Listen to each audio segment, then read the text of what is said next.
Monsieur le ministre, la parole est à Madame Laurence Vichnievsky pour une question de Monsieur Bertha, je crois. Merci, Monsieur le Président. La question que j'ai l'honneur de poser pour mon collègue Philippe Bertha s'adresse à Madame la Ministre de la Recherche et de l'Enseignement supérieur. Madame la Ministre, la recherche en santé démontre en ce moment toute son importance et dans notre guerre contre le Covid-19, votre ministère et la communauté scientifique sont fortement mobilisés. Le mode d'action du virus est désormais mieux connu. L'amélioration des diagnostics et l'évaluation de multiples traitements et vaccins sont en cours en France, en Europe et ailleurs grâce à des financements exceptionnels. Merci au groupe CARE, au consortium Reacting et aux essais Discovery. Le temps doit maintenant être laissé à la science, loin de la science spectacle, une science qui repose sur la rigueur.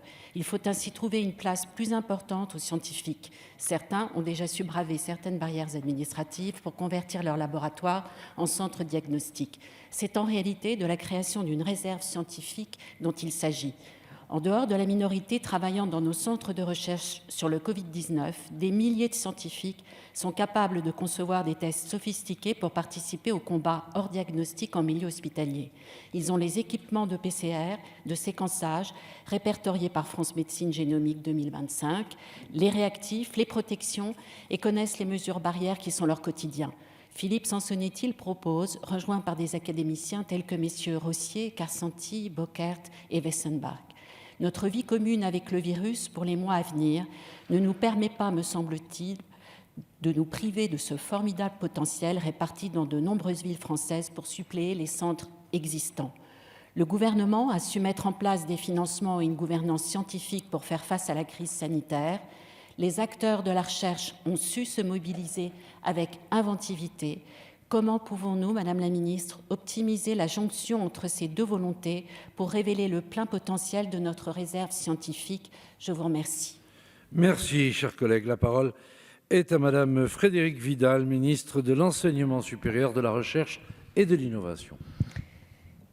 Merci beaucoup, Monsieur le Président, Mesdames et Messieurs les députés, Madame la députée Laurence Vichnievsky, Monsieur le député Philippe Bertha. Vous l'avez rappelé, Madame la députée, nos scientifiques dans les organismes de recherche, dans les universités, dans les hôpitaux, sont pleinement mobilisés avec l'ensemble des pouvoirs publics contre l'épidémie de Covid-19. Et la recherche française, parce qu'elle s'est illustrée depuis longtemps en virologie, en infectiologie, est particulièrement attendue à la fois par nos concitoyens, mais aussi par l'ensemble de nos partenaires européens et internationaux. Plus d'une centaine d'équipes, quelques milliers de chercheurs qui travaillent aujourd'hui directement sur cette question du Covid-19 pour mieux comprendre la maladie, pour imaginer des pistes de vaccins, pour comprendre comment on pourrait freiner la diffusion. Et permettez-moi de rendre hommage à leur dévouement et à leur travail acharné. Cet engagement, il est porté par l'ensemble du gouvernement auprès de nos chercheurs, que ce soit à travers de CARE, de Reacting ou de l'ANR. Et un fonds spécifique de 50 millions d'euros a été débloqué de manière à accompagner chaque initiative. Mais si nos chercheurs ont un rôle crucial à jouer contre le virus, ils auront aussi un rôle tout aussi important à jouer dans le cadre de la sortie progressive du confinement. Nous disposons d'un remarquable maillage territorial s'agissant des laboratoires académiques, des laboratoires vétérinaires, des laboratoires biologiques privés, qui peuvent nous aider à organiser les opérations de dépistage de nos concitoyens. Ce travail a d'ores et déjà commencé.